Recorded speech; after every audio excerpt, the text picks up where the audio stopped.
Yo guys, what's up? It's Ash. I have not made a video in a hot minute, so today is 2 years and 4 months on testosterone. What a random number, but it is what it is, right? Yeah, I just looked at the calendar and I was like, God, it's been a very long time. Yeah.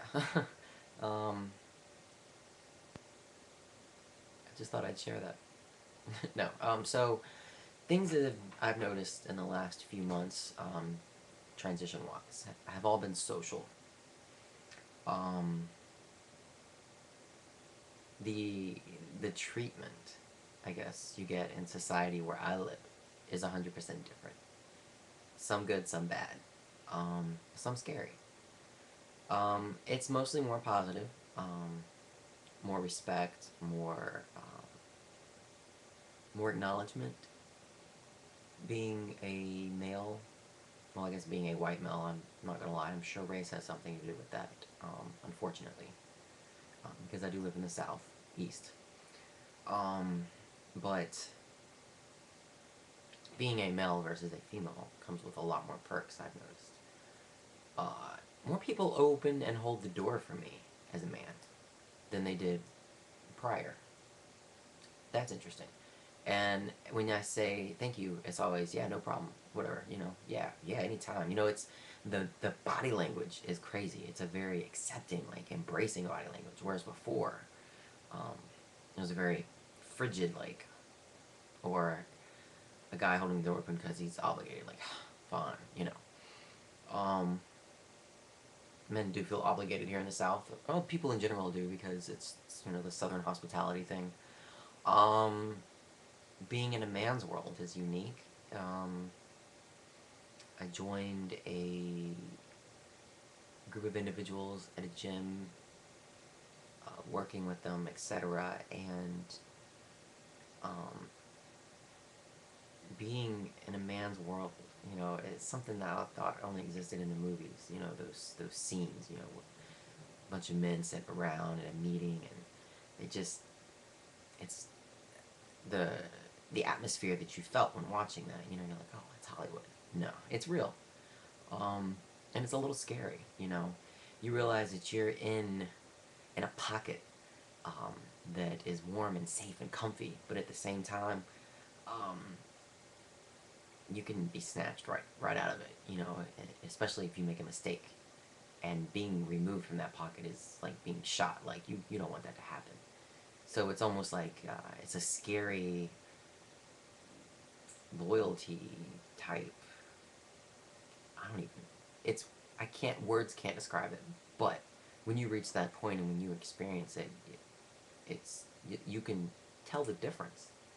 Um, it's 100% unique, and definitely still, people think that I'm gay. um, and there's nothing wrong with gay people, but I'm not, and I would love to meet a woman, but girls and guys think that I'm gay, and I'm not, and it just frustrates me. Um, I talk with too much emphasis, apparently, and I'm too nice. The biggest thing is people are like, you're too nice. But that's just me, I'm a nice person.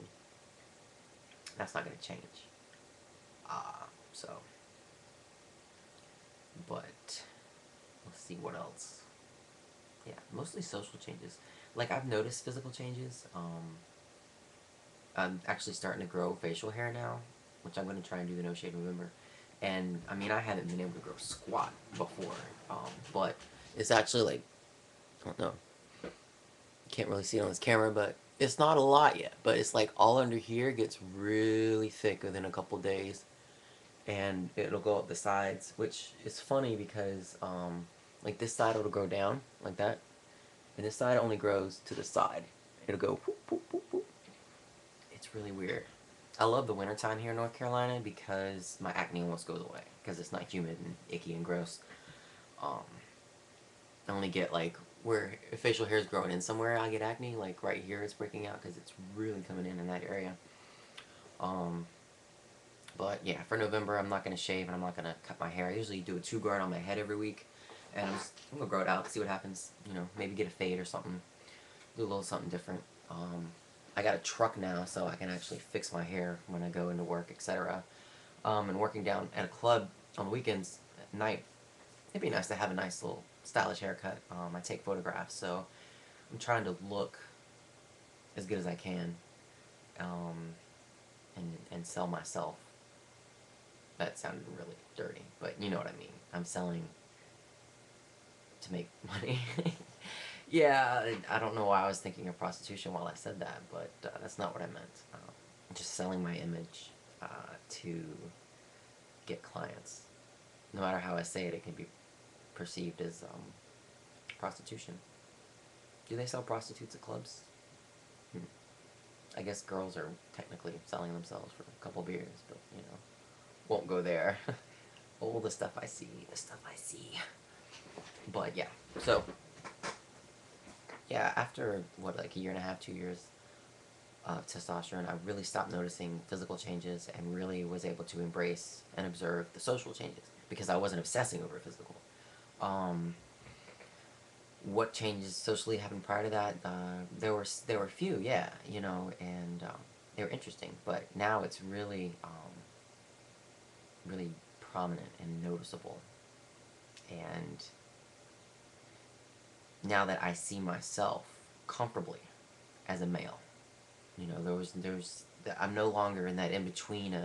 What do I got to do to pass, or you know, I don't have to worry about that anymore. And obviously, before it wasn't an issue of if I passed. I mean, I did, but I didn't feel that way within myself. But now that I can look in the mirror finally and see myself instead of some strange form that isn't me, I'm comfortable and I'm settled, and so that changes how I act and how I perceive the world around me. It's a more relaxed, open perception instead of a, do they know? Can they see? You know, what do I got to do to be? You know, I'm just me, and it has really made for a better experience socially. And you know, it's still funny. 2 years seems like a long time, but in the grand scheme of things, it's actually a really short time. Um, and it feels, looking back, because I know as things were going, I was like, God, I can't wait. It's taking forever. This is taking forever. This is taking forever. But looking back, I'm like, God, that happened so fast. You know, looking at pictures and going, wow. You know, the change is just crazy fast. But it seems like it's slow. So don't rush it, because it, it's not something that should happen overnight. There's a lot of adjustment, a lot of strain, a lot of tension, a lot of wants and needs, want versus need versus want going on. You got to be aware of that, you know, because I mean, I don't know how many times I felt so impatient. I was ready for it right now, damn it. You know, especially surgery. Um, no, I'm not saying that I wouldn't have took it sooner, but everything happens in its time for a reason. And mine was very timely, and I'm extremely thankful that I got it. And maybe that is because it took so long. I'm not saying I would appreciate it less, but the amount of work and effort that went into, and the relationships that developed obtaining my surgery, um, are things that were well worth the wait and taught me a lot. So, you know, it's just some things to think about. And yeah, just wanted to make a small update because I don't want to leave you guys hanging like there's not still things going on and just after the initial phases, because stuff is always going on. And once it stops with this, then it becomes life, you know, and the amount of change that I've experienced personally outside of transition in my life alone in the last year has just, I mean, I could have wrote a book, you know, because I'm at that age where in my generation, you know, the age probably around like 22 to 26, where you're transitioning from this chill college student-esque, things are cool, kind of fantasy, into, oh my god, this is the real world and this shit is crazy. And, you know, and I didn't think it would be that difficult for me because I am a little more mature than most people in a lot of areas, but there are so many areas that I'm not, that it doesn't matter what you're mature in and what you're not, because these shocks are going to come. There's too much for you to encompass and overcome, and that's what's crazy. So just keep that in mind and be patient and stay strong. Catch you guys later.